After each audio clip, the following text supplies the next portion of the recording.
एबे ऋषिकोंडा हिल पैलेस को नहीं बेस सरगरम रही आंध्र राजनीति। राज्य में क्षमता को आसीथिबा तेलुगु देशम पार्टी पूर्वतन मुख्यमंत्री वाईएस जगनमोहन रेड्डी विषय में गुरुतर अभियोग आनिछि।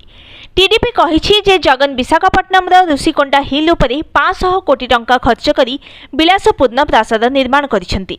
एही विलासपूर्ण पैलेस रे रही 40 लक्षर बाथटब 12 लक्षर कमोड जहाँ एबी विवाद रे छंदी होई जाइछि।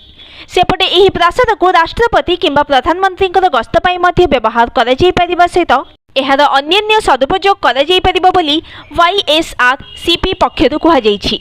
एही प्रासादटी विशाखापट्टनम ऋषिकोंडा पर्वत उपरे प्राय 10 एकर जमी रे तैयारी करा जाइछि।